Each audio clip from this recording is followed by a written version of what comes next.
Okay, so now we are going to move on with the first panel. And let me first express my gratitude to Maja for an excellent introduction into the topics that we are going to discuss this morning. And in particular to laying out the concept of epistemic communities, as I think that one of the things that we are trying to achieve with the Belgrade Security Forum is actually to build some nascent epistemic communities, not only among scholars, but among decision makers from the Balkans and beyond. And hopefully, building of those nascent epistemic communities at the Belgrade Security Forum and similar forums can contribute to security integration of the Western Balkans, since we've seen a lot of disintegration in the past decade, so maybe this can contribute and drive security integration in the region. And before I give the floor to our next speaker, let me just elaborate a little bit more about one other motive for organizing this academic event this year. And as I stated in my introductory remark, our enlightened interest was to, in a way, help policymakers maybe understand better some of the pressing issues of the day by giving them academic background and academic narratives. But also we have a self-enlightened interest to organize academic event with such a topic. Namely, the Belgrade Center for Security Policy, together with a consortium of think tanks and researchers from the Western Balkan region, is about to finish a long project on security integration or security community building in the Western Balkans. And what we are looking at in this project is different professions, how militaries, police, and intelligence agencies are actually contributing to this nascent security community in the Western Balkans. And the full-length volume is hopefully going to come out in English sometimes next year. So we are trying also to tie this conference into that project. And thanks to the Norwegian Research Council, both things were possible. So now we will have two papers and three presenters, since one of the papers is co-authored. And we are going to start in a slightly reversed order. So instead of continuing as agenda stated with Marcus's presentation, I propose that we start with the third paper, which is also on EU diplomatic practices, because this paper ties a little bit better into what Maja was speaking about during the keynote speech. So we're going to have the opportunity to listen to two of our former students. In the good old days, they were students of the Faculty of Political Sciences, but they moved to better and nicer places. Good for them, bad for the Faculty of Political Sciences. And the first one is Maja Ružić. She is now currently a teaching assistant at the International Security Studies course at the Academy of Criminalistic and Police Studies. And she is graduated from the Central European University, where she defended her master thesis on the topic, the dynamic of security processes outside the Western liberal environment. Is securitization theory context dependent? Among other things, of course. For all those of you who want to have a full bio, you can find it on the website of the Belgrade Security Forum. And the second author and speaker is Jelena Cupać, who is a PhD researcher at the European University Institute in Florence at the Department of Political and Social Sciences, and she's currently working on the post-Cold War transformation of security international organizations with Professor Chris Roy-Smith. Now I give floor to Maja and Jelena. I don't know in which order are you going to proceed. The floor is yours. I will start first. First of all, I would like to thank the organizers for giving us the opportunity to present here. I realize that we seem like a very, very young scholars, and I hope we'll sort of live up to the expectation and hopefully tell something informative informative to you. Before I get into the substance of our paper, I would just briefly like to tell you how the idea came to us. So I live in Florence, Maja is in Belgrade, and we often Skype. And there was this talk about what is new in international relations, what is new in security theory. Is there anything new and buzzing happening now when we are embarking on our academic career? And practice theory sort of showed up as this very new and promising thing. At the same time, Serbia was starting negotiations with Kosovo with the help of EU mediation, and we sort of became interested in this EU practice. Okay, we were interested in the outcome of the negotiations, but we also wanted to know what is the nature, what is the role of the EU in conducting this practice? How does it compare to general mediation, the way international mediation is generally conducted? And do we perceive any change? Is there a development in EU mediation role?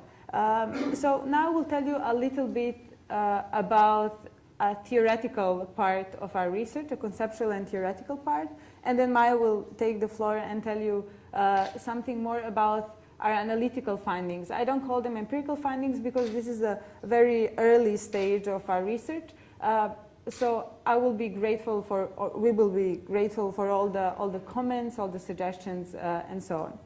So practice theory has been in IR for some time now, but Professor Iver Neumann, who is unfortunately not with us today, issued this call in 2002, and he asked scholars to turn away from studying discourses, and he said, let's look at the actual practices, because this is where international relations actually unfold. Let's not look at the background and at what drives them, let's look at the actual practices. And the surprising thing was that practices as such have a specific ontological nature. They're empirical phenomena with a specific ontological nature. So they're sort of allocated between structures and agents, between material reality on one hand and on this meaningful discursive side of our social reality. So in this way, concentrating research on practices, international practices, promised a way of sort of transcendenting all of the really deeply rooted paradigmatic divides within the discipline of IR and security studies. Me and Maja, we thought this was a very good way, that this gave us a very good opportunity to study EU peace mediation practice. But then the question came, how do we operationalize? How do we start using this practice theory to look at the actual practice? And I would just like to say a little bit about how this practice is in a way specific. It's not a practice in which we can identify a clear epistemic community, because it's an ad hoc practice where different international actors practice it, and within EU, it's also a varied activity. It varies from case to case. So it became interesting how to apply theory, which in a way concentrates on practices which are highly routinized and repetitive, to study a very much present practice which does not adhere to these sort of a theoretical assumptions.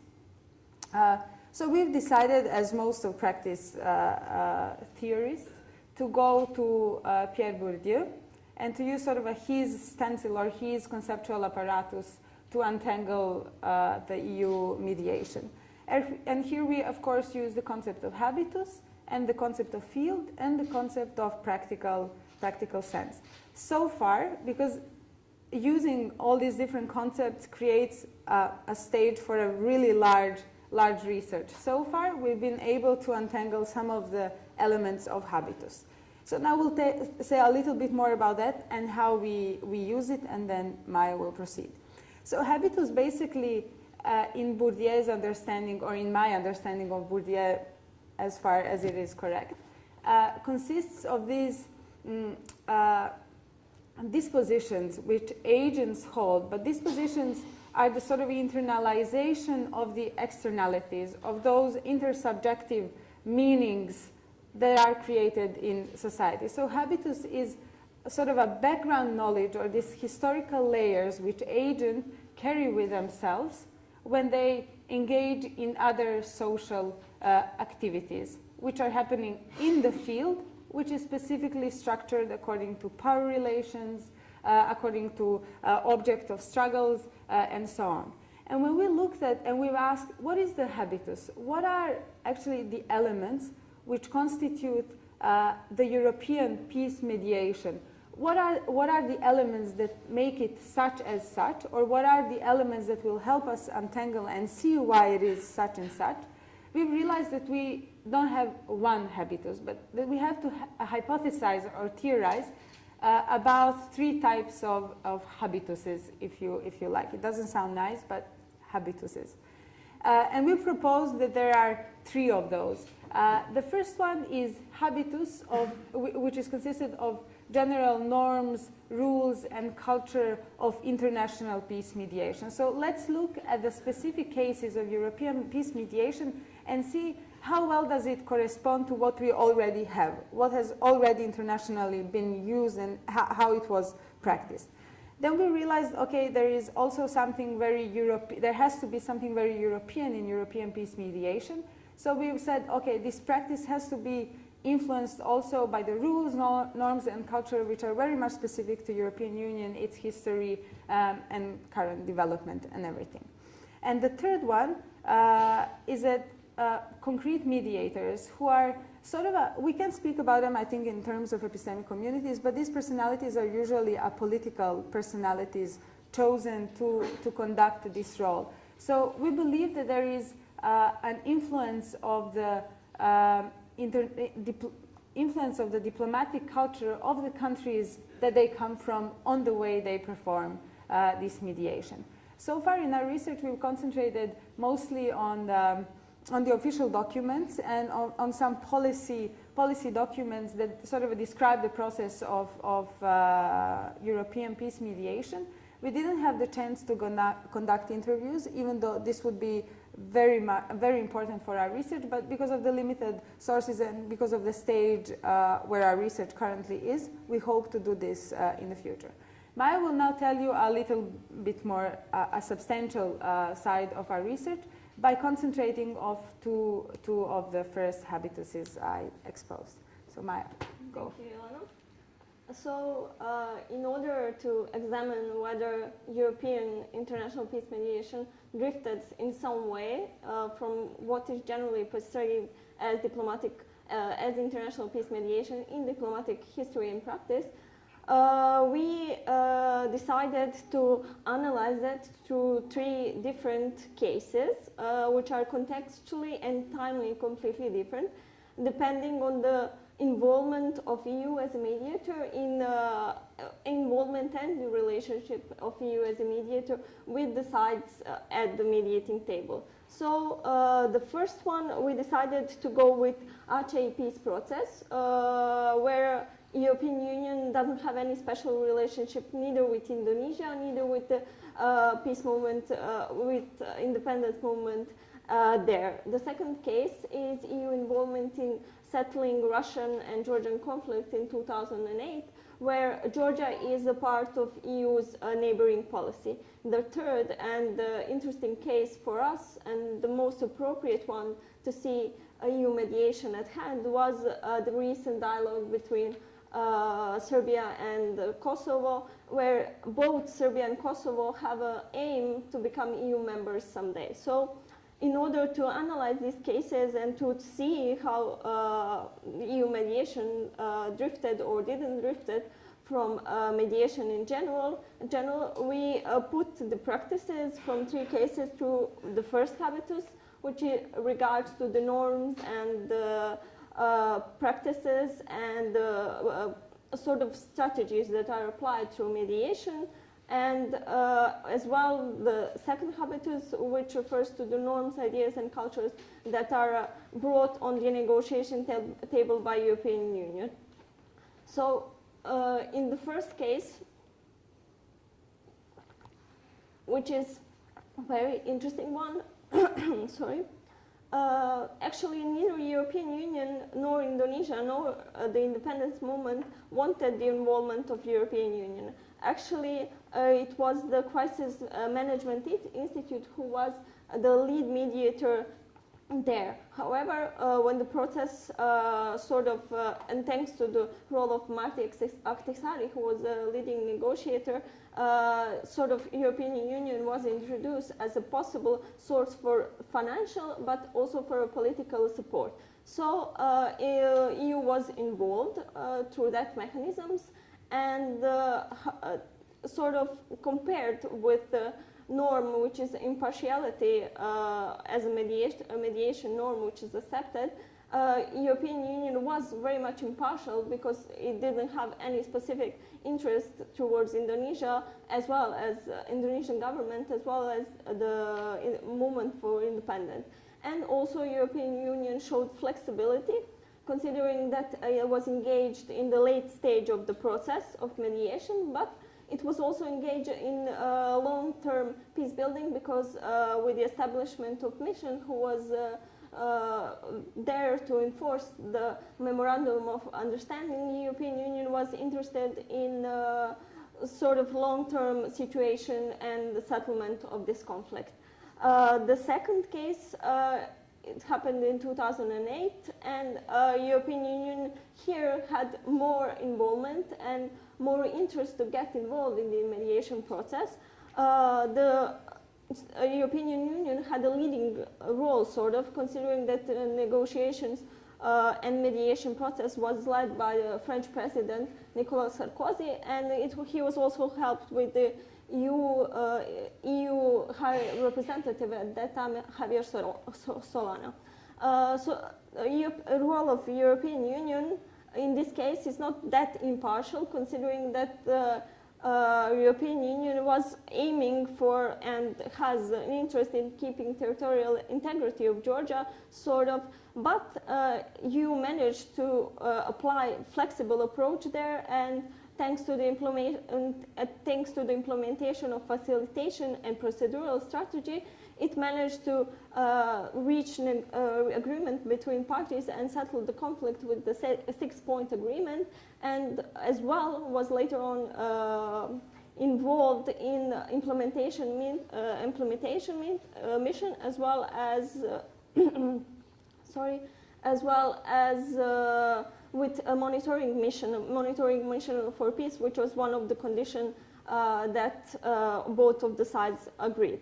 The third case, and the most interesting for us in regards to the first and the second habitus, is the recent negotiations between Serbia and Kosovo that started in 2011 and are still ongoing. The interesting is because in 2009, actually, European Union adopted the concept on raising its capabilities on dialogue and mediation, and trying to professionalize and standardize the practice of mediation within the Union itself. This is the first consciously led mediation by European Union. So far we had 26 rounds of negotiations. Out of 9 were led by Robert Cooper, who was appointment facilitator from the European Union. However, after Serbian elections in 2012, the negotiations were lifted at a higher level, and EU's High Representative Catherine Ashton was a leading negotiator. From the conflicting side, the negotiations were lifted at a higher level as well, because they were represented by their own prime ministers. The question of impartiality of European Union in this negotiation is a bit tricky, considering that both sides of the conflict have aims to become members of the European Union. Thus, the European Union as mediator has the leverage in this case. When it comes to flexibility, we can say, considering that negotiation took from 2011 and still are ongoing, and considering that the negotiations were lifted from lower to higher level, that European Union showed flexibility and adapted to the situation and to seriousness of issues that were at the negotiation table. As regards to the mediation strategy, the question is a bit tricky one, because European Union has a position that is just a procedural mediation, where European Union is to provide a table where negotiating parties are going to find the solution for the conflict by themselves and reach the settlement and long-term agreement by themselves. However, in the statements that are followed after reaching agreement, that sort of agreement, all the issues were reached under European framework that is not different from European Union legal framework, just considering that both countries want to be, aim to be members of European Union. The issue is that European Union has an interest to provide the agreement with the framework that is going to fit framework of European Union. Thus, the European Union is interested in long-term settlement of this conflict, and it's also applying the strategy of long-term peace mediation. So far, these are, as Jelena said, analytical results, considering that we have taken 3 cases and we have still a lot of empirical ground to cover. Thus, all comments are very welcome. And for us, it was really interesting to see how the practice of European Union in mediation is sort of building itself, going from just providing financial support through enabling settlement, through finding a long-term solution under European framework that is in case in negotiation between Kosovo and Serbia. And that is from our humble work. Thank you. Thank you, Maja. Thank you, Jelena. I think with Peter Haas and Pierre Bourdieu, now we really have a rock-solid foundation for the entire conference. And also, I think what both Maja's work and Maja's and Jelena's work show is the bankruptcy of this armchair analysis, abstract theorizing about what is going on in the field of European security integration. What one needs to do is to engage with more sociological approach and study what goes on the ground, and therefore Ivor's call to return to the practices is, I think, quite illuminating there. And also, maybe we can discuss a little bit more about the import of the practice theory for the epistemic communities literature and vice versa. I mean, is there any common ground between the 2 literatures? What, for instance, the literature on communities of practice can say to epistemic communities, and also sociology of profession is another discipline that can maybe be a contributor to this debate. So now we are moving to our second or third presentation, if we count Maja's as first, part of the panel. And the third presenter is Mr. Marcus Holmes. He teaches international relations, international political economy, foreign policy, diplomacy, and homeland security. And he published extensively in journals such as International Organization, and everyone who is doing IR knows how grand is this journal and how hard it is to break into it, and also other important journals such as International Studies Perspectives, International Relations of the Asia Pacific, Journal of Homeland Security and Emergency Management, and others. He earned his doctorate from the Ohio State University and has previously taught at Georgetown University and Ohio State. He did his doctoral work under the supervision of Alexander Wendt and Jennifer Mitten. And Holmes is currently working on a book project on personal diplomacy, and he's going to share with us his insights on this facet of transformation of diplomacy. Marcus, yes, absolutely. Thank you, Philip, and thank you again to the organizers. This is a fantastic conference. I'm happy to be here. The title of my presentation is The Changing Character of Diplomacy and International Security, ? Right? So that should imply that I'm a little dubious about how much diplomacy has actually changed and how much it is changing right now. And I'll allude to why I think that in the presentation. I actually want to start with a story. It's a true story. The story is that Franklin Delano Roosevelt, January 20th, 1945, He's taking office for the 4th time, the United States president, and he's giving his inaugural address. At that time, you know, you could go 4 terms. His health at this point was very poor, and his son, right before he took the stage in a nice vote of confidence, said, "Dad, you look like hell," right before he went out there. In this speech, he spoke about finding a lasting peace in the world, right? So this is 1945, the world's at war. He's trying to figure out a way out of this mess. It was the shortest of his 4 speeches, 573 words, which is incredibly short in terms of inauguration speeches, which tend to go on a long time. After the speech, he talked to his family and his son about his will, his funeral arrangements. He really thought that, you know, his time was coming and he was going to die soon. Nevertheless, 2 days later, he took a train, a secure train, bulletproof train, to Newport News, Virginia. His destination for this trip was to go to Yalta. He was going to meet with Stalin and Winston Churchill to try to figure out, you know, how to make the world work, moving out of the war. From Newport News, he took a boat, the USS Quincy, to Malta. And along the way, there were a number of concerns. You had German U-boats in the Atlantic. That was a problem. But really, his health was a major concern. So on the boat, the doctors were not sure that he would actually make the trip completely. He actually might die en route to meet with Stalin, which would not be good for the United States or for anybody else, for that matter. He arrives in Malta. He has a rendezvous with Winston Churchill. From there, a few days later, they leave for Yalta on a prop plane. It's called a Sacred Cow. It was a very bumpy ride. Winston Churchill apparently threw up. It was not pleasant for anybody. And again, FDR's health at this point is really bad. Once they arrive in the Crimea, it's only a short 7-hour ride to Yalta. And the Soviet doctors at the time really were planning for FDR's demise because he looked so bad. His health was extremely poor at that point. Now, what was the reward for all this travel? Well, he gets to Yalta. He has his famous, you know, meeting with Churchill and Stalin. And as, you know, the story goes, FDR was very disappointed in the outcome. He felt that he was lied to and that the conference was not the success that he was hoping for.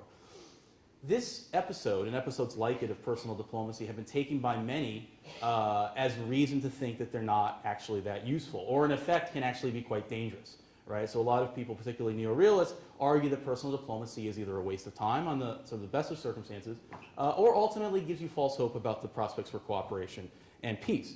And some have gone so far as to say, well, now with new technology, maybe we can just replace the personal meeting. Maybe through Twitter and Facebook and other types of social media, that is in essence replacing the traditional diplomatic practice. And it's interesting if you think about diplomacy because these types of meetings that FDR engaged in are very similar to the meetings that go on today, and they're very similar to the meetings that went on 3 or 4 centuries ago. You can actually find examples of personal diplomacy going back to the ancient Greeks. Right? So leaders and diplomats today travel the globe at considerable cost. I mean, FDR literally put his life on the line to make this trip at considerable cost just to meet. So in some ways, the character of diplomacy hasn't changed one bit, right? Just like the ancient Greeks traveled to meet with, you know, their adversaries and their, you know, compatriots, so too do leaders today do the same. This is kind of puzzling because technology has revolutionized the way we do business in other realms of life. Social media has changed the way people interact. It's changed the way businesses interact. There's less business travel today than there was even 10 years ago. So the internet and other types of forms of technology are really changing things. So my question is, why has diplomacy, if I'm right, changed so little in reference to the technology revolution? Now, one argument is that I'm simply wrong, right? And that Twitter actually has had a tremendous effect. So Hillary Clinton has a Twitter account. The State Department has multiple Twitter accounts. Eastern Europe countries have Twitter accounts. Everybody has Twitter accounts these days, and they're trying to do this thing called e-diplomacy, reach out to constituents abroad, reach out to constituents at home, and get a sense of what's going on. So on the one hand, you could argue that something like Twitter or Facebook or other types of social media have made a salient difference. On the other hand, John Kerry, recently giving a speech about e-diplomacy, said, digital diplomacy is almost redundant. It's just a diplomacy period, right? So the question really is, if Twitter and Facebook and these types of technology changes for diplomacy aren't a new type of diplomacy, then what's going on here? What is it that these tools are actually doing? Why do states engage in something like e-diplomacy? Why bother using Twitter? Is this changing the ways in which states actually interact with each other and their publics? Now, my argument, actually very similar to the previous presentation, argues, in essence, that we need to think about diplomacy from a practice perspective. You know, what is it that diplomats and leaders are actually doing when they engage in diplomacy? And my overarching sort of understanding of diplomacy is that it's about change management, right? So I turn to practice theory to derive 2 different types of change in the international system. You have top-down exogenous structural shocks. This is the type of thing that FDR was dealing with at the moment, right? World War II, end of the Cold War, we're talking about big major changes to the international system. On the other hand, the flip side of that is what I call incremental shifting or sort of endogenous change. This is change through everyday practice. It's the subtle types of things that Maya was talking about in these meetings that are off the record, but nonetheless, convey information about intentions and convey information about change and so forth. It's the type of things that happen without really being able to notice them because they're so small, the changes are so small that any given instance of the change looks like nothing. But at the end of the day, at the end of the year, at the end of the century, it boils up to lots of different big changes, right? So two types of change. And my argument is that the reason traditional personal diplomacy has stuck around is that it's particularly useful for managing the first type of change, the top-down structural change.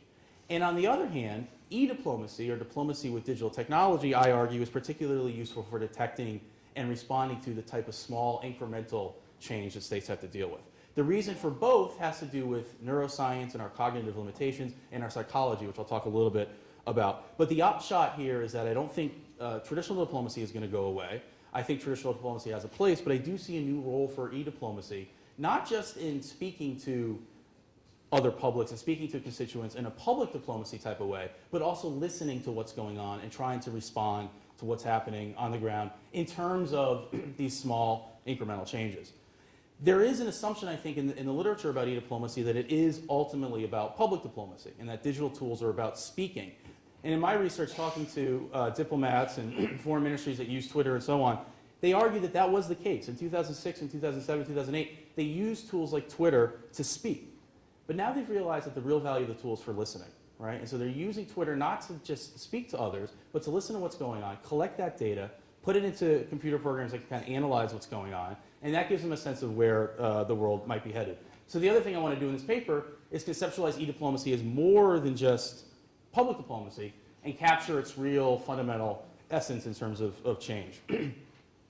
Previous presentation talked about the practice turn quite nicely, so I won't focus on that, but just to say that it's a focus on competent performances. It highlights individual performances. It focuses on how knowledge is created and distributed, and it's a sort of know-how, the habit of international practice, how things get done. And practice theorists have been very good at trying to explain why change happens, and so you think about something like the World War II or the Cold War, it's talking about major structural shifts that change the background knowledge, change the habitus, if you will, of the system. These situations demand, in essence, the ability to unmake and make new relationships, right? They demand that people get together and try to figure out how we're going to move forward because the world is quite literally in crisis, right? You have to build trust. You have to understand what other sides' intentions are. And it turns out this is what face-to-face diplomacy is very good at, that we have discrete architecture in our brains through face-to-face interaction that allows us to better understand the intentions of others. It allows us to build trust with each other. It allows us even to detect deception. And I'd be happy to talk a little bit in the Q&A about some of the specifics here. But there's a wide-ranging sort of realm of evidence now that suggests that face-to-face interaction is different. There's a specific sort of thing that's going on here about building relationships that's really, really important. And I think that's critical for the type of top-down structural change that we often see in international crises. On the other hand, incremental shifting is a little bit different. For incremental shifting, what we're seeing again is these small series of changes, and it's hard to understand at any given time what's going on here. In other words, the supply of information is way too high, right? The human brain, just as it was good in terms of face-to-face interaction and understanding each other, is also really bad at dealing with large amounts of data. So there's been a series of studies that show that, for our cognitive limitations, we're just really bad at being able to crunch the numbers in our head at any given time to understand what's going on with all of this data that we're deluged with. But this is what technology does really well, right? Technology is very good at looking at data, visualizing patterns in the data, trying to figure out causality in the data. This is the sort of thing that computers have helped us do over the last century or so, right? So just as our cognitive limitations let us down in terms of being able to detect change at the international level from an incremental shifting perspective, technology does this very well, and it's a good tool for helping us through this. So my argument is that states are beginning to use Twitter and Facebook and social media, not just for diplomacy in terms of public diplomacy, but capturing the data, putting it into visual data analysis types of programs, and getting a sense of where things are headed. As one British ambassador told me, would we have been able to deal with the Egyptian crisis better if we had an understanding of what was going on earlier? If we had understood what the hashtag #Tahir meant before the media did and before everybody else did, would we have been able to respond more quickly to what was going on in Egypt? His argument was yes, right? And so that's why they're using Twitter now to understand what's going on before everybody else is kind of caught up to the change that's happening, because once everybody else is caught up to it, too late to deal with it, in essence. Then it might become an international crisis. So just in terms of concluding thoughts on this, I mean, one of the issues with e-diplomacy and technology tools is that it's not always clear that big data, the notion of having lots of data is beneficial. If big data becomes a big dud, for example, then states might be using Twitter and Facebook and these types of programs for reasons that ultimately are going to let them down. Although I would argue that, in a sense, we are already starting to see the benefits of this type of technology. So I don't think big data will be a big dud, but if it does, then that's going to be a big problem for states. And then how does this sort of shifting square with the sort of slow bureaucratic practice, right? It's one thing for diplomats to be out there in the field engaging with publics and gathering information, but in terms of decision making, oftentimes these have to go through slow state bureaucratic processes, right? So on the one hand, they want to be able to detect change very quickly and respond to it quickly, but then they also have these slow, heavy, burdensome bureaucratic processes to work with. So one of the next steps in my research I want to explore is where these two things, how they come together. How do you use technology for fast responding to change and square that with the bureaucratic process, which can be quite slow. So finally, I just want to make sure that I'm clear in the sense that I'm not saying that face-to-face diplomacy is useless for small incremental change. It's just that I think that its most added value comes in these structural changes where intentions, trust, relationship building is really important. And I'm not saying that e-diplomacy is also useless in terms of structural change, just that its real value comes in understanding the sort of day-to-day incremental shifting in the international system that up until now has been very hard to deal with, precisely because of the cognitive limitations that we all have in dealing with that amount of data. Ultimately, I want to conceptualize diplomacy in a sort of broad sense as change management in the international system, and that's why I think the character of diplomacy and international security is changing somewhat, but the traditional diplomacy that's been with us for centuries and beyond, I think is here to stay, and for very good reason. So I'd be happy to discuss this and more about the practice during the Q&A, and thank you for allowing me to present. Thank you, Marcus, for shedding light on both continuities and changes in diplomacy. And while you were talking, I was not rude by typing a text. I was testing your hypothesis. I tweeted your key argument, and I checked if the structural changes in international systems were to occur. I didn't hear any cracks, but I suppose there will be some incremental changes by enabling more people in the world to hear and to listen to your argument. Joke aside, now we are finished with the initial presentations, and we have a little bit less than an hour for Q&A. So now I will give floor to you, and maybe we can pick up a few questions and then collect them so that the speakers... Is there anybody else who would like? Okay, two. Maybe the first two, please, gentlemen in the second row. And if you can please introduce yourself briefly. Thank you. Thank you. Thank you very much. My name is Karimi. I'm from Iran. It was very comprehensive and enjoyable, but I would like to challenge Mr. Marcus' Yalta conference of FDR, because I think you were right that there was some problem.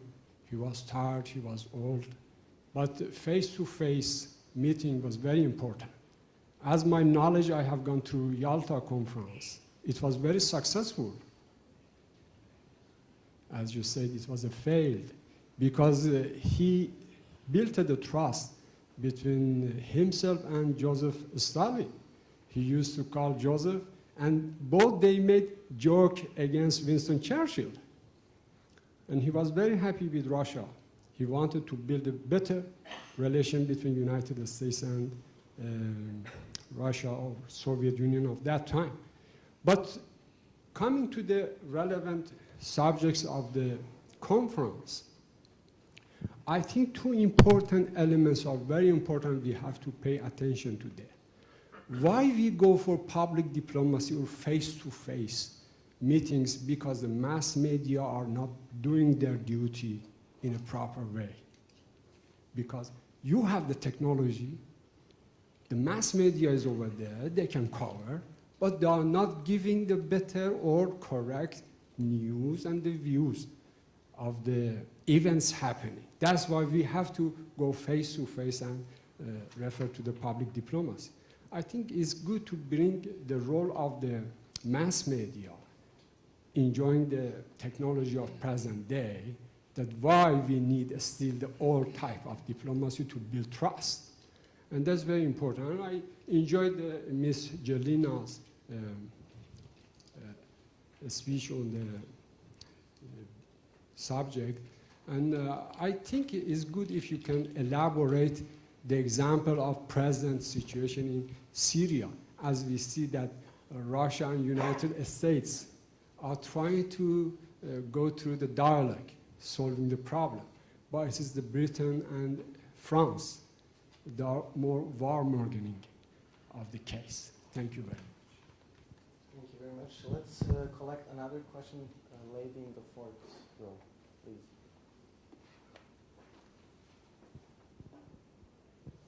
Thank you.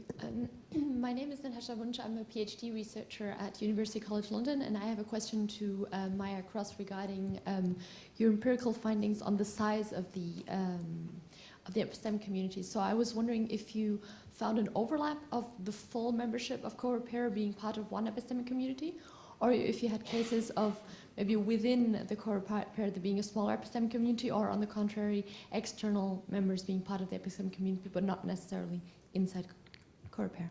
Thank you. Okay, any volunteers to? Sure. No, I take the question about Yalta, and I think it's an excellent one. I mean, the reason I bring Yalta up is more to highlight the perspective that a lot of realists have had with FDR's interpretation of what happened. So they take FDR's interpretation, which for him, he viewed it as something of a failure, and they say, aha, see, that's why you don't do personal diplomacy. That's why you don't go out and do this, put all this trust in trying to have these face-to-face interactions.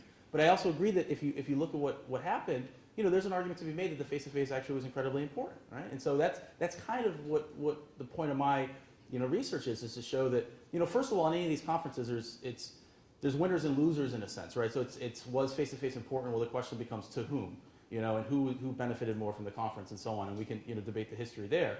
But there's also this question of just generally speaking, what happens in these face-to-face interactions? And I think you're right that there's evidence to point out that, or to show that there was intention understanding, there was some levels of trust, maybe not among the people that FDR wanted it to be with, but it happened. And so that's really my point, is to raise it as being the sort of example par excellence that realists point to as the reason you don't do personal diplomacy, but nevertheless, is, I think, really, important in the international system for specific reasons. Thank you. Would you like to? Sure, yeah.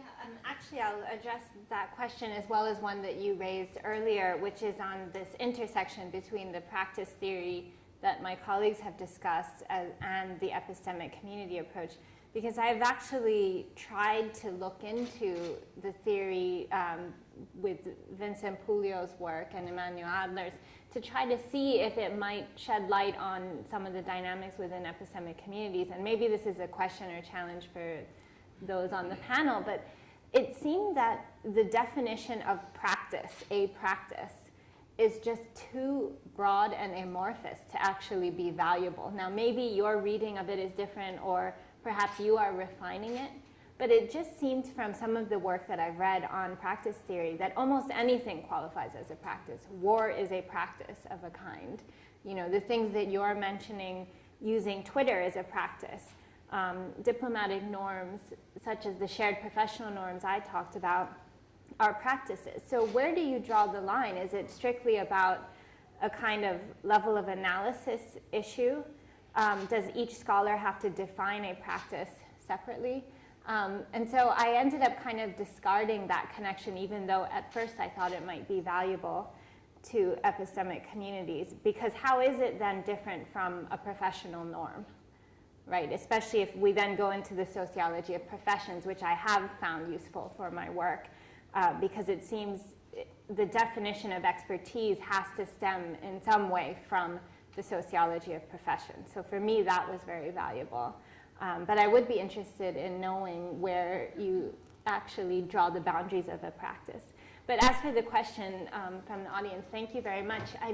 I would say that for these examples that I talked about, COREPER and the EUMC, it's actually quite contained. I found that it was strictly the 27 ambassadors. At that point, Croatia hadn't joined, but it was strictly those 27, I think in part because they had attained such a high status, and they were occupying so much the exact same position, with the product being something that COREPER's name would be on, that it wasn't about overlapping concentric circles in a way of epistemic community membership. But that doesn't preclude it happening in other cases. For example, I think with this fledgling European External Action Service, there is a possibility that we might see emerging overlapping fields of, or communities, epistemic communities, where one diplomat will belong to a group that specializes in crafting political expertise while at the same time being an expert in human rights policy. And so that diplomat will find him or herself kind of dealing with various fields of influence. I think the European External Action Service doesn't yet quite have the status of a group like COREPER and the EUMC. So even if we do see this emerging, it still will be quite nascent. I would like to pick up on what you said about defining practices, and I think me and Maja, we did stumble upon this problem. At the beginning, it really sounded like a really promising thing, and then once you start, you see it's a very complicated thing. But then I realized, or at least my position is that actually practice is so broad, there are so many elements to it, which I think is the advantage to it, because it creates this very multi-layered approach to international relations. It gives you a very complicated stencil to study concrete practices, but still it gives you, I think, fuller picture. If you take, in our case, the concept of habitus and the concept of field, and if you try to untangle them in a concrete practice, then it becomes, the practice itself becomes, I think, much more, you can understand it better. I think this is my position. But I think among practice theories, there is also still confusion. And if you read Puglio's piece, I think from 2010, where he specifically focuses on Bourdieu's approach to practices, I think he limited himself completely to this highly routinized practices. There is basically no reflection of actors upon what they're doing. This background knowledge is so internalized that they just keep doing stuff almost automatically.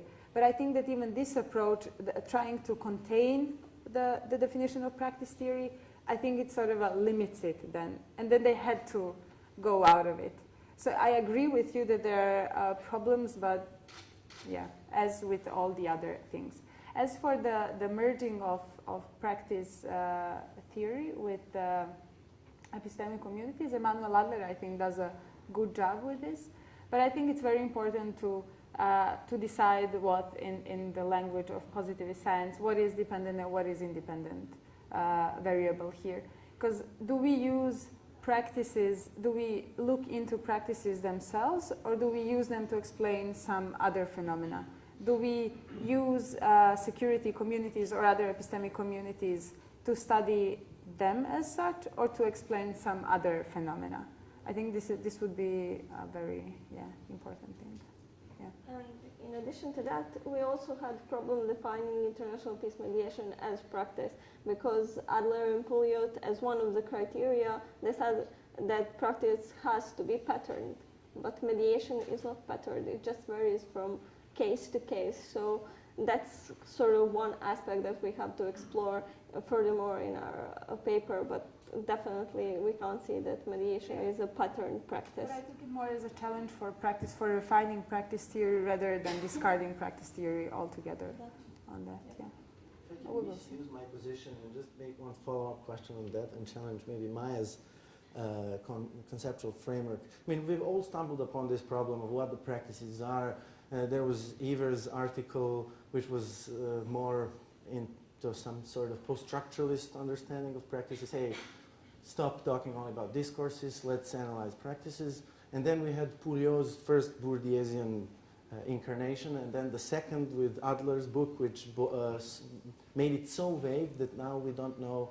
I don't really understand what is the difference between empirical research and looking at practice. Sometimes the difference between the two is not really obvious. But I wanted to challenge Maya's conceptual framework, because you said we don't know what are the boundaries of practices. We could say similar thing or pose similar question for epistemic communities as well. What is the boundary of epistemic community? What makes epistemic community different from other communities of practice or professional communities?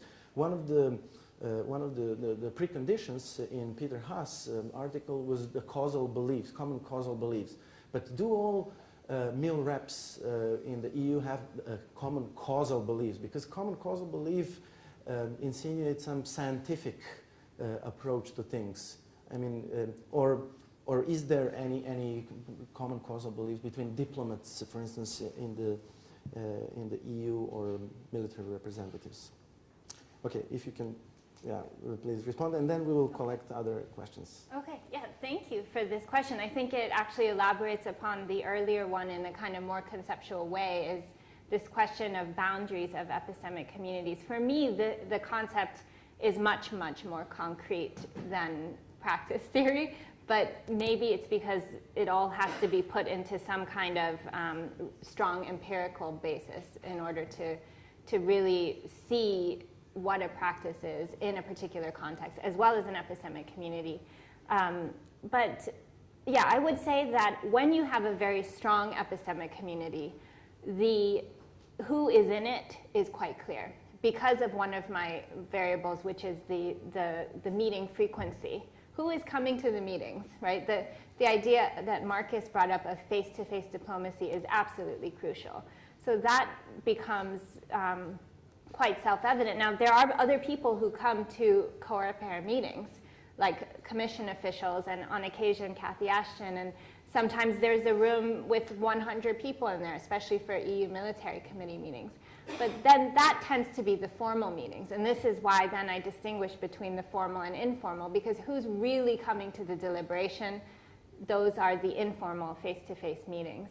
And that's where you're not going to see the aides or the commission official. It's going to be much more likely the colleagues in COREPER or any of these other groups. But as for what kind of in their minds, in the way that they do their work, qualifies them to be in the epistemic community, Haas does mention this common causal belief, and he really tends to describe these epistemic communities like they're scientists, physicists, chemists, biologists, people who really seem to know hard science. And that's kind of one of my main critiques of that kind of boundary that he placed around the concept, because a lot of people are high-level experts without being scientists in the strict sense of the term. There's actually a footnote in that original I/O journal where Haas notes in very small writing that they don't have to be hard scientists, and that's kind of overlooked, but because of the tone of the rest of the article, he really set off the literature on the path of thinking these have to be scientists. But I would say that these common causal beliefs are akin to shared substantive norms about what should be done because they believe it's best for EU citizens, for example, and that's kind of how I approach that. I just want to follow up on the question about that you originally raised about the sort of practice theory. Is it not concrete enough? I mean, the way I look at this is that like that's actually the value. You know, I mean, one thing that's very concrete is rational choice theory, and it's, I think, to a fault concrete. And so one of the things I liked about practice theory was, you know, like say institutional theory, which has a very broad definition of institution. You know, practice is defined broadly enough that you can really use it in a number of different areas. So I think, you know, both sides, you know, have sort of arguments and counterpoints. There's value in being concrete, but there's also value in being broad enough that you don't have the problems that come with being concrete. You know, so that's the way I sort of look at it. And the other thing I'll just mention is I really like the idea of the habitual sort of part of practice theory. These things become so ingrained in us that we don't necessarily have to think about what we're doing while we're doing these performances, which are nevertheless competent performances and things of that nature. So I think the value is really pointing out the extent to which practices oftentimes are just unthinking, you know, in a sense. They're not even reflected. I think it covers only a small fraction of international practices. Right. Because quite often we just stumble upon practices like mediation, which are so all over the place and so ad hoc that it presents a challenge for a theory. It presents an opportunity to refine theory. But then, yeah, I find repetitive practices as well interesting, but yeah. Thank you. I really appreciate your expansion of the concept of epistemic communities beyond the causal belief, because it's really excluding, for instance, post-positivist scholars who don't believe in causality. So we want to be part of an epistemic community too. Okay, so now we have time for a couple more questions. Is there anyone who would like? Okay, we have one here in the third row. Is there anybody else who would like to ask? Okay, so there is one in the back. Okay, Sonia first, and then I don't see who is it. Cvete in the back. Hi, I have an empirical question for Maja. You studied 4 cases which you claim not to be example of state-to-state interaction, and they are all made of state representatives. So why not look for epistemic community outside the state or at the mixed boundaries? And I was just wondering, have you at the initial stage considered other factors like think tanks or maybe even Brussels Forum, similar to the Belgrade Security Forum, which bring together people with expertise, with a shared value system, causal claims, and so on? Or you just found them completely irrelevant, so that's why you stick to intergovernmental interactions at the end? And a sub-question to it, both of examples that you mentioned as successful are made of the same professions. Koreper of diplomats and Paul Mills of military. So why claiming that it's epistemic community and not actually professional identity that brought them together? There's another question in the back. Cvete Koneska, I think, if my sight is good.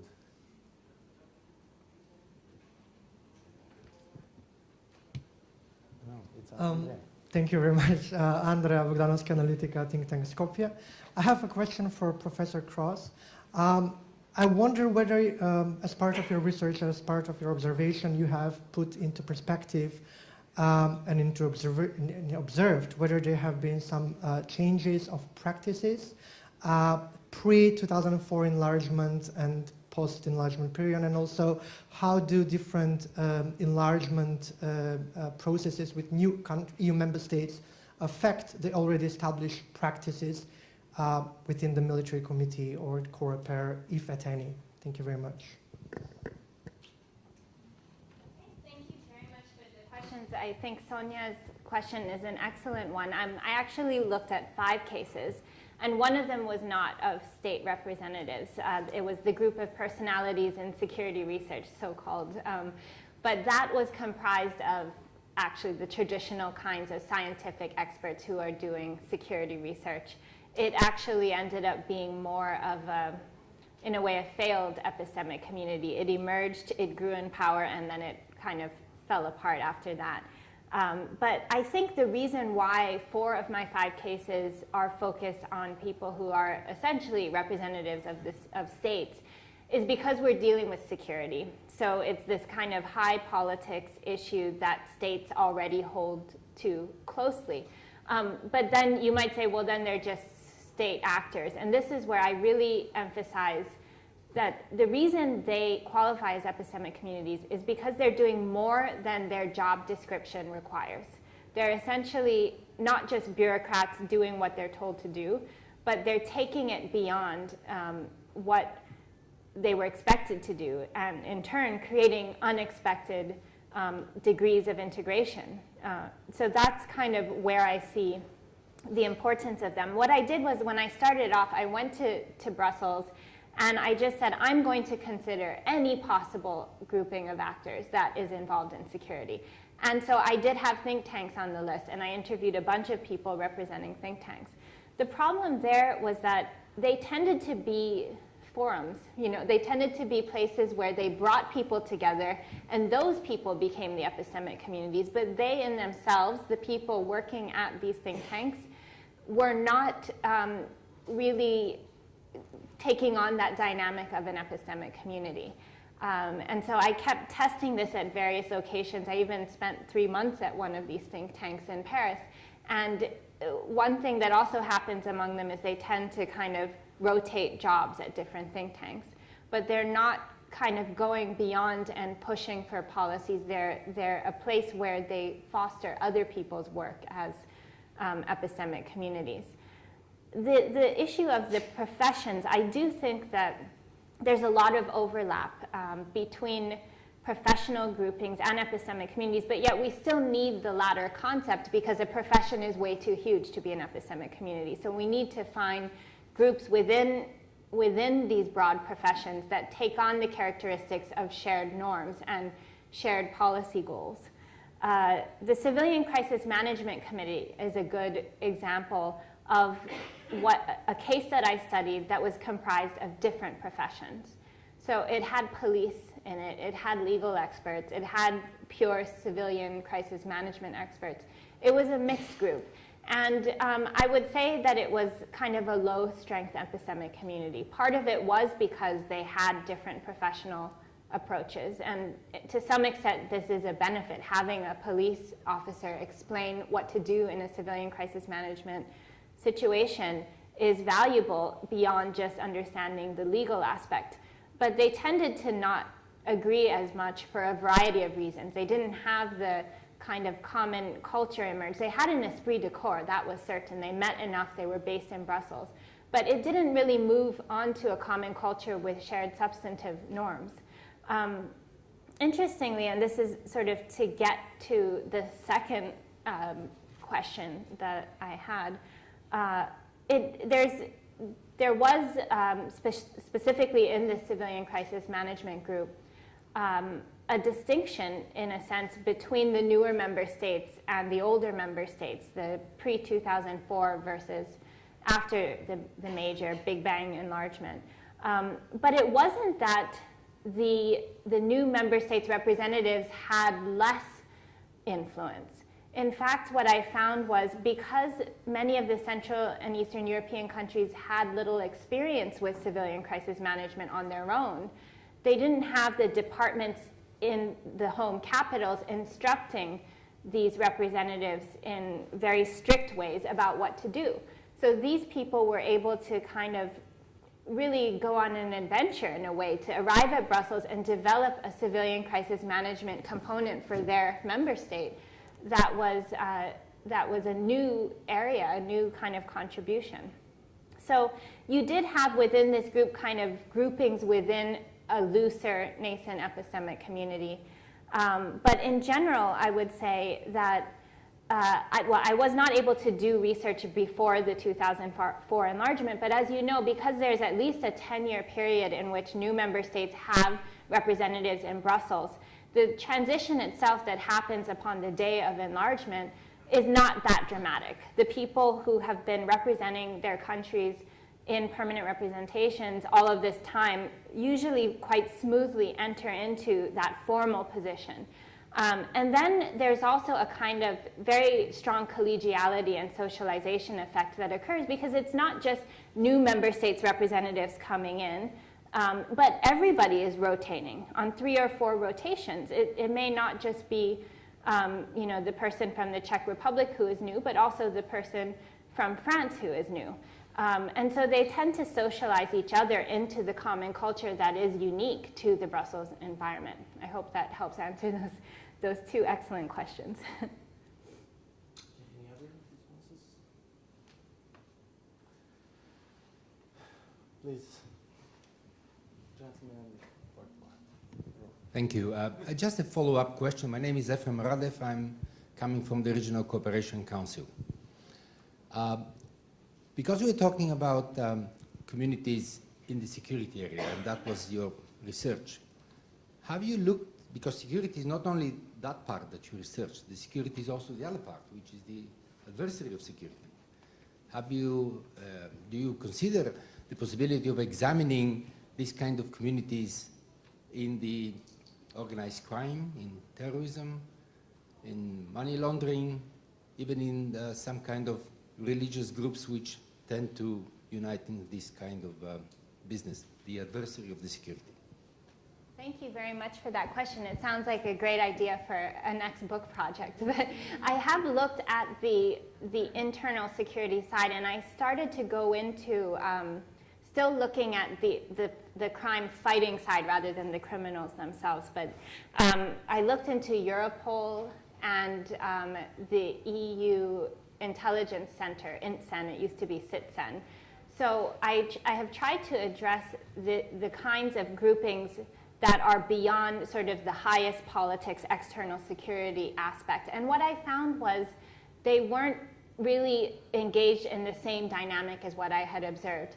They were more akin to what academics would call transgovernmental networks, in that instead of kind of reaching to go beyond the job description, the way that COREPER turned itself from just a group to prepare meetings into an actual decision-making body, these groupings are more kind of collaborating in order to do their jobs more effectively. As far, you're disagreeing, you're shaking your head. That the intelligence officials, they can't, it's such a sensitive area that they can't just give out the intelligence directly in the setting of INTCEN. So what they try to do is create ways to share their best practices and know-how in a way that they can do their jobs at the national level more effectively. But I think you were asking about whether I've investigated sort of criminal networks, and in that sense, no, I have not had that opportunity. I've been more focused on kind of the governance side of this research. Yeah. Okay, since there are no hands raised at the moment, maybe I can ask another question to Mr. Holmes. You were talking about Twitter, and we are all witnessing that many statesmen and states and international organizations are trying to use Twitter for the public diplomacy purpose. But on the other hand, we don't see that they're doing that very effectively. I mean, I just want to give one example. The entire External Action Service has 38,000 followers. My friend from Egypt, a blogger from Cairo, has 32,000 followers. So almost like the entire External Action Service of the EU. I will not mention American pop stars like Rihanna, who have a couple of 30 millions, 50 millions of followers. So what does it tell us about Twitter and using Twitter in diplomacy?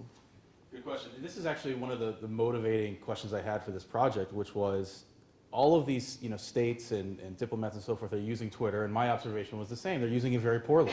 And the research that I did, talking to a lot of these diplomats and leaders and such, suggested that they kind of know that, and they know that it's not as effective as they would like it to be. So I guess there's two takeaways. One, somebody should write a paper about how to use Twitter as a diplomat. But then the other thing is that's when they started to realize that maybe the value is not so much in speaking to these publics, because they don't have the followers and they don't have insightful things to say, and they can't come up with pithy sentences in 175 characters or whatever it is. And so instead, they use Twitter as a way of reading what other people are doing. And so the diplomats, for example, that I spoke to in the UK were very interested in what's going on in the Middle East. And so they would follow the types of bloggers that you're talking about, right? So following became more important than having followers.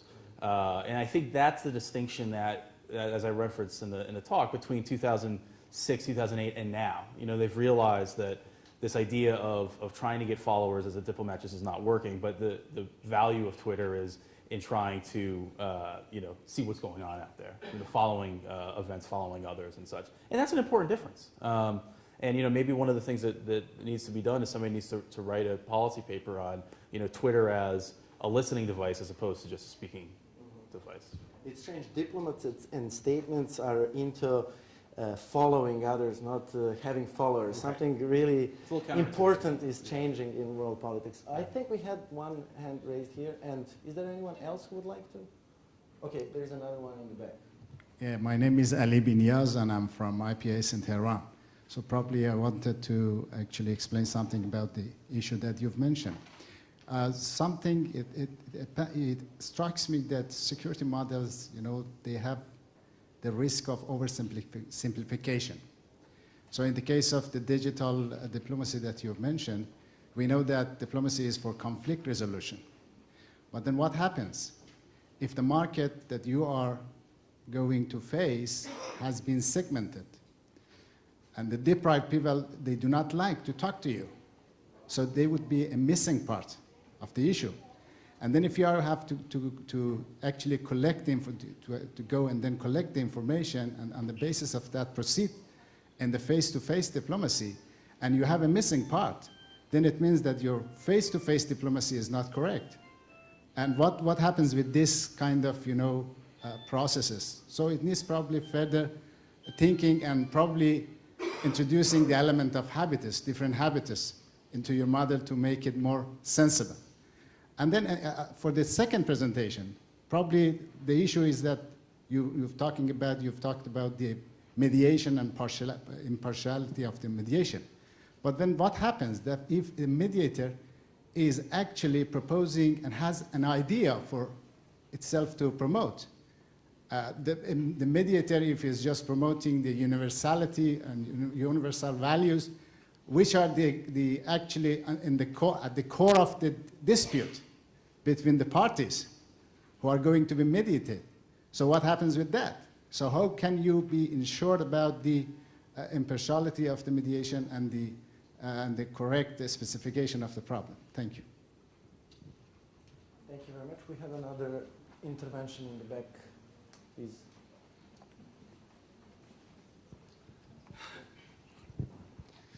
Thank you. My name is Vladimir Radunović from Diplo Foundation, leading e-diplomacy project. So exactly what Mr. Holmes was referring to is very interesting to me. And I wanted basically to ask you, do you have some findings of what are the relations or the functional cooperation using social media like Twitter between diplomats?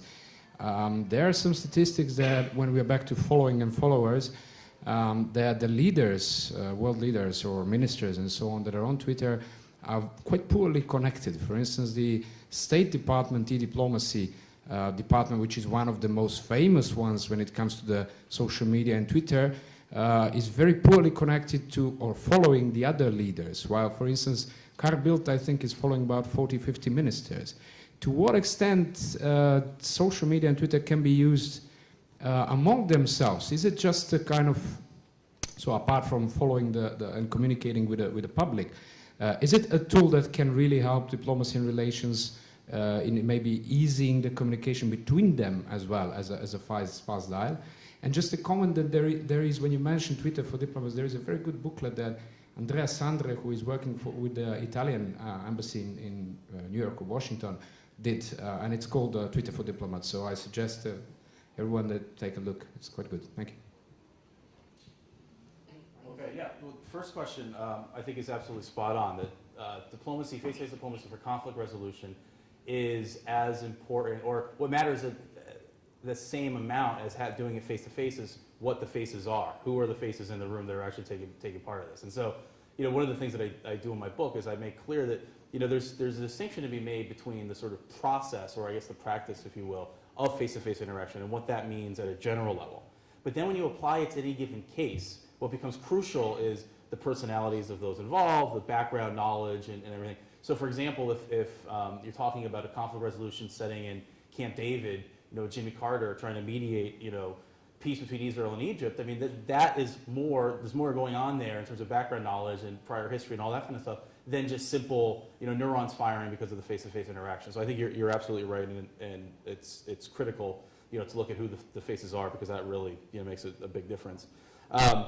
In terms of the second question and whether or not the social media among themselves, I think that's an important thing to look at. It's kind of where I'm headed in the next step of this, is figure out how foreign ministries and State Departments and things like that are using social media to help their internal communication. And one of the things I ran up to, and I referenced it briefly in the talk, was that there is this problem of the bureaucratic nature of a lot of these departments. So one of the diplomats I was talking to said that, we get lots of information going on the ground, and we're communicating with our diplomats elsewhere in the field, and we have good communication at that level. But then when anything needs to get done, we need to feed that into this machine of the bureaucracy, which then takes weeks or months to come up with any sort of response. And so I view the social media tools being limited to a certain extent by the sort of bureaucratic nature of a lot of these organizations, and that social media can only do so much. But having said that, it is clear based on my initial research that for a lot of these foreign ministries, there is a lot to be gained in terms of the speed of communication, the ability to gather up diplomats from all different parts of the field and bring them together and sort of facilitate communications. And in a sense, it replaces the old cable wires, and it replaces even email, because these diplomats can respond to each other much more quickly than using those older technologies. But that is a part of the research that I would like to go next and look at how that actually works. And I'll look at the Twitter for Diplomat's book as well. I think that's a good idea. Okay, any other questions or comments? If we don't have any more questions, oh, you would like to, I'm sorry, yeah, please, go ahead, we have 7 more minutes. I think if you look only at the theory, you have these two camps, even though the theory on mediation is not a very developed one, but you have these two camps. The one is a very purist and mediation has to be impartial and so on. The other is more real, and it realizes that international peace mediation is a political thing, a very political thing, so it cannot be impartial. When we looked at the case of EU peace mediation, we practically observed this very obvious or expected thing that there are degrees of impartiality. The closer the region is to the EU, the higher is the EU's interest in it, so the impartiality sort of declines.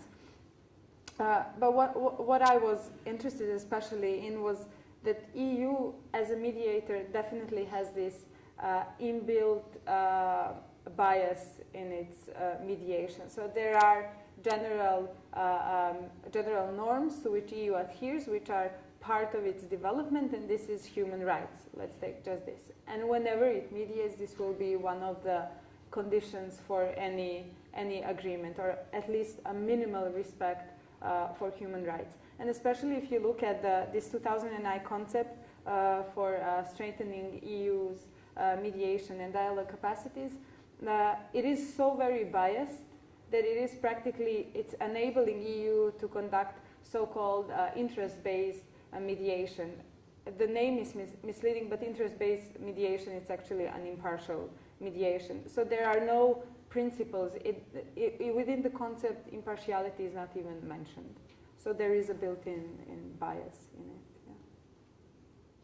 Also, practitioners don't even agree if mediation should be impartial or partial. It all depends from the situation, the conflict at hand. It also depends from the capabilities that mediator has at their disposal for settling the conflict. Sometimes the strategy varies from being just facilitator, then when the parties can't reach the agreement, then the strategy shifts for interest-based and more direct strategy. But it will be interesting to monitor now the development of the professionalization and standardization of the EU peace mediation practice, if it ever professionalized and standardized, to see how the impartiality what will be the part of impartiality in this process. Yeah. Okay, we're quite ahead of time, and if there are no more questions, okay, there are 2 more hands. Sorry, please, gentlemen. Can you please pass the mic? Thank you. I think either I missed or you missed that there are 2 schools of thoughts in Europe about the security, Atlantist and the European. Although the new strategy of US is shifting from Europe to Asia. But do you think that we have to forget that 2 schools of thoughts which for last decades they were engaged in the mind of Europeans, particularly the French, Gaullists, or those who favor the European, pure European integration rather than the Atlantists who have, the United States as the adopted father or security arrangement in Europe. Do we have to ignore it, or still it exists?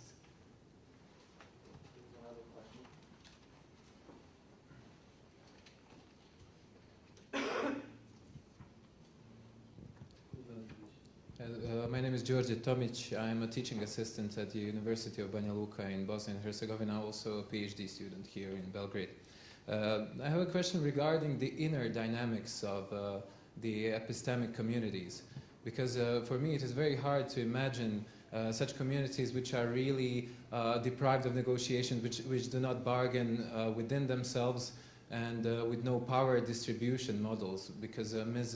Davis-Cross did describe the co-rapper as a rather gentlemanly gathering. So how gentlemanly it is, actually, that is what I'm asking. And also, this is very important because certain informal inner cycles or certain informal alpha dogs could be very important for understanding these issues, I believe, especially because we are dealing with security here.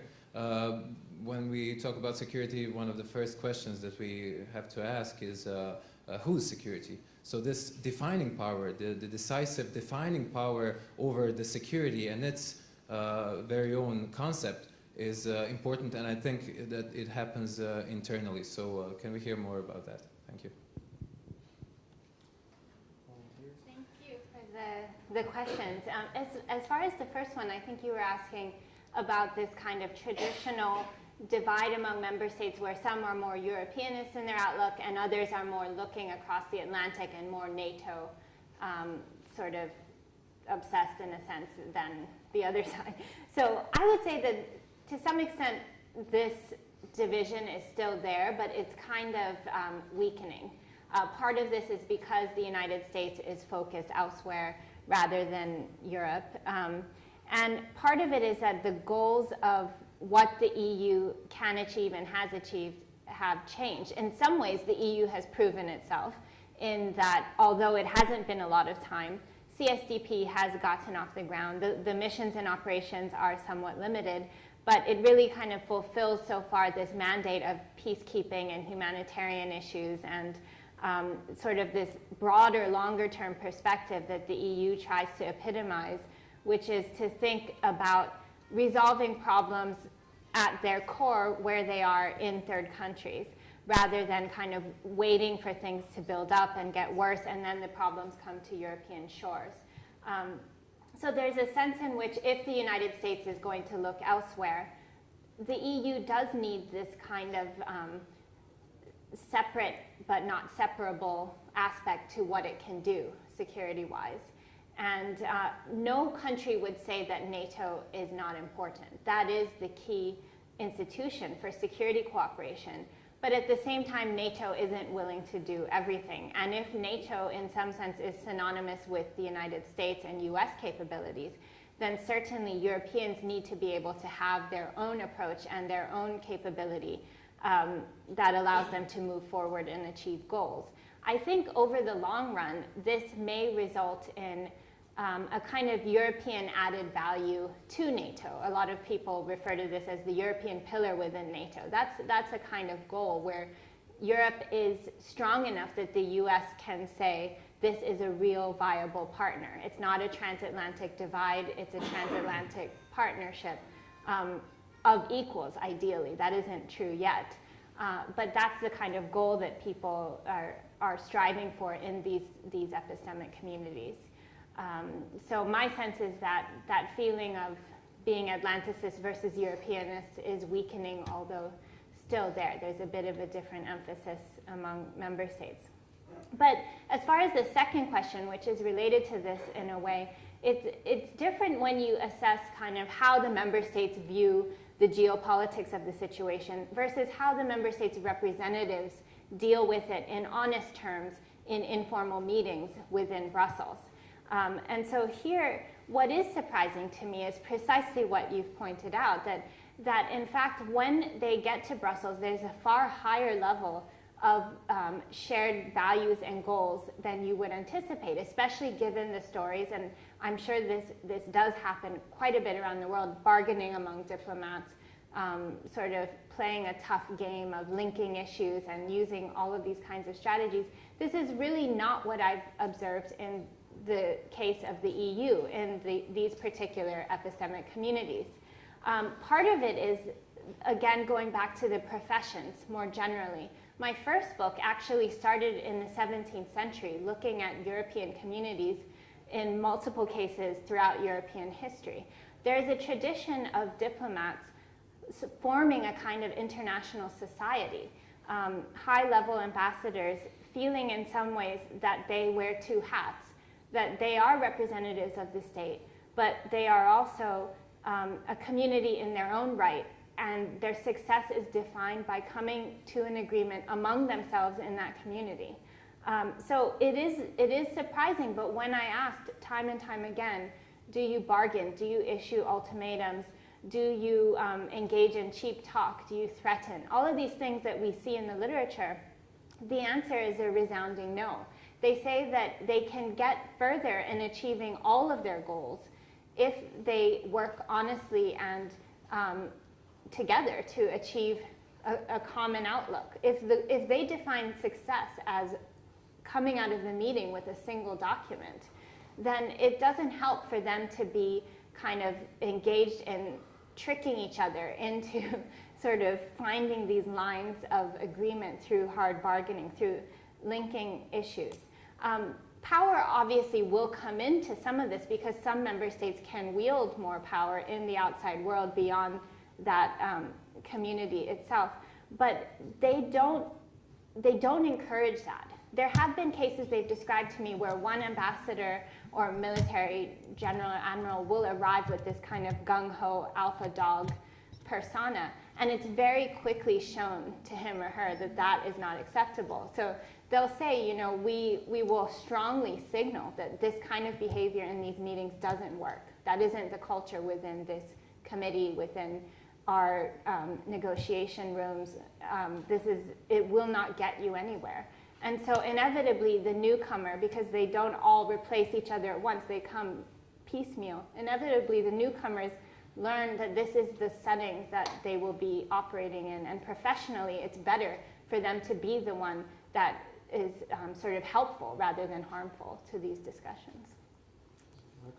And, you know, it might be also that part of the reason these informal meetings work so well is because the lack of a public means that you have the lack of the sort of rhetorical coercion that often manifests itself. So while power, you know, is always present, when you're not in public, there's less of a desire or need to show your power, you know, because you don't have to display your, you know, how great you are in front of everybody else. You can just, you know, sort of do what you get down to business and do what you need to do.